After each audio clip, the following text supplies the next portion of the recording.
ابھی آپ دیکھ رہے ہیں تلنگانہ سماچار۔ قائد سالار ملت کے بارے میں لوگ بہت سی باتیں رکھتے ہیں، رائے رکھتے ہیں، مگر بحیثیت ایک بیٹے کے میں نے اپنے والد سے، اپنے سیاسی قائد سے بہت کچھ سیکھا ہے۔ آج جو کچھ میرے پاس قابلیت ہے یا نہیں ہے یا جو کچھ ہے، یہ سب اللہ کا کرم ہے، صدقہ نبی کریم صلی اللہ علیہ وسلم کا اور میرے ماں باپ کی دعائیں ہیں۔ اگر اسد الدین اویسی کے پاس اگر کوئی سیاسی بصیرت ہے تو وہ میرے مرحوم قائد کی تربیت ہے۔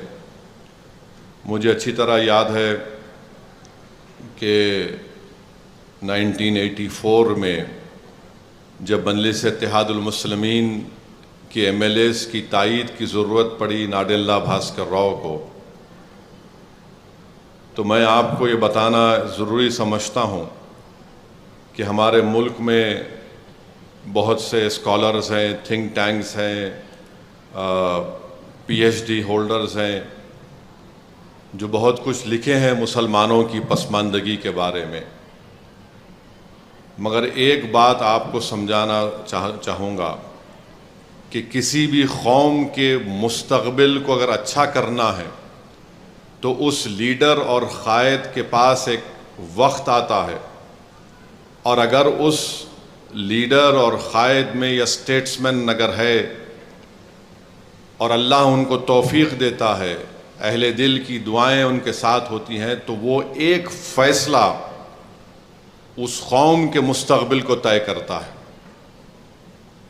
اور ایسے کئی وقت آئے ہوں گے ان تمام سیاسی قائدین کی زندگی میں، میں کسی پر تنقید کرنا نہیں چاہوں گا، مگر اللہ نے سالار ملت کو ایک موقع دیا کہ وہ ایسا فیصلہ دیں جو اس قوم کے مستقبل کو بدل سکے، جو اس قوم میں ایک انقلاب برپا کر سکے، جو اس غریب قوم کو علم کے ذریعے طاقتور بنا سکے۔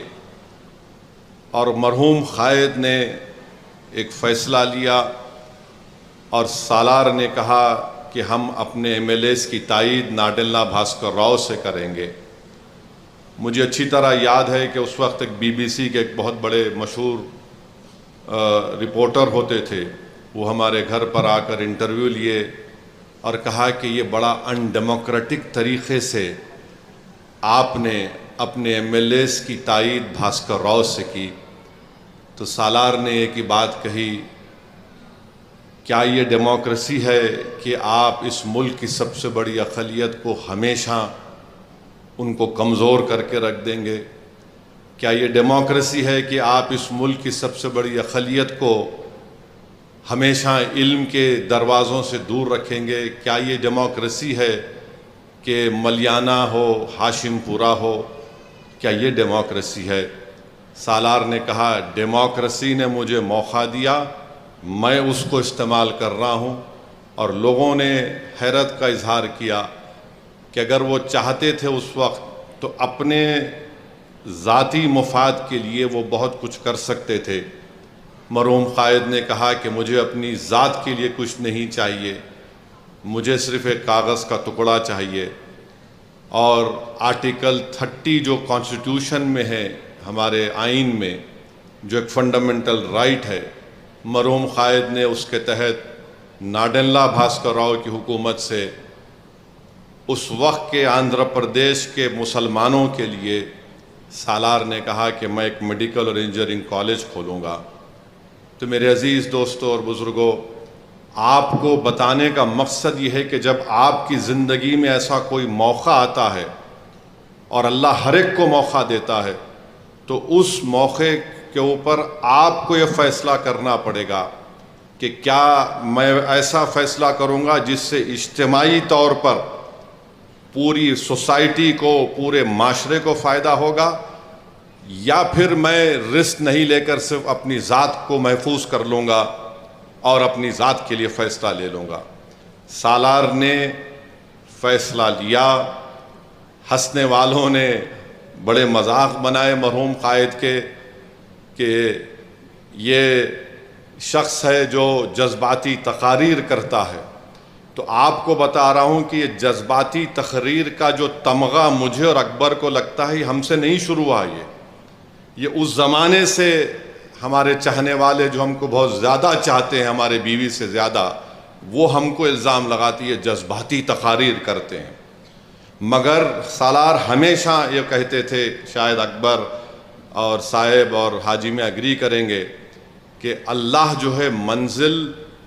منچلوں کو دے دیتا ہے، عقل مند سوچتے رہتا ہے منزل کے بارے میں۔ اور لوگ یقین نہیں کرتے تھے، جو حیدرآباد میں اس وقت ایک ایلیٹ سوسائٹی تھی، ایک ایلیٹ گروپ تھا، آج بھی ہے وہ لوگ، تو ان کے پاس ایک میٹنگ ہوئی، میں بھی سالار کے ساتھ اس میٹنگ میں، بہرحال ایک لنچ تھا،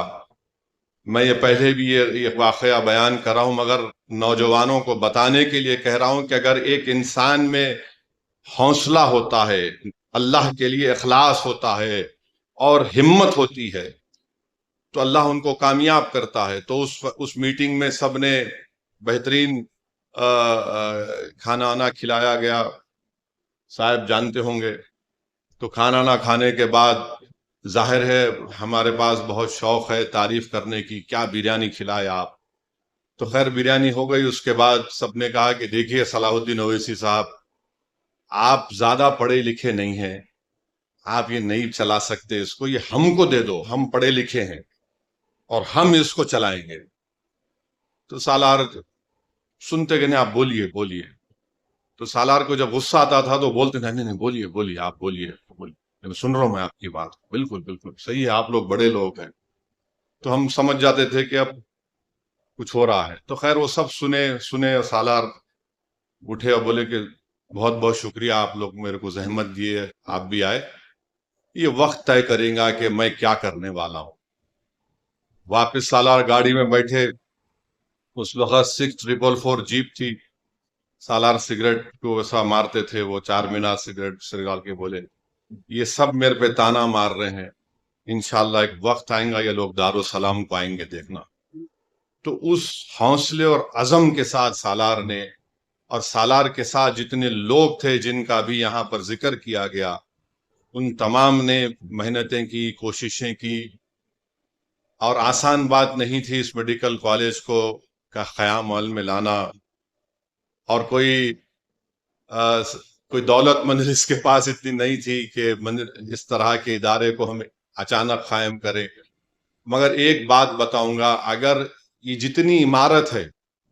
اور میری بات سے وہ تمام لوگ ابھی جو زندہ ہیں جو اس کالج کے شروعات میں تھے، اگر اللہ اس عمارت کو زبان دے گا تو وہ عمارت یہ کہے گی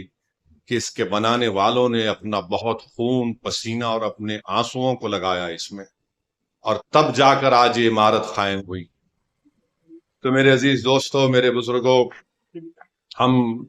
اور آپ کی ہماری کوشش یہی ہونی چاہیے کہ ہم ان اداروں کو اچھا رکھیں، جس نیک مقصد کے تحت ہمارے بزرگوں نے اس کا قیام عمل میں لایا، ہم ان کے خوابوں کو پورا کرتے جائیں۔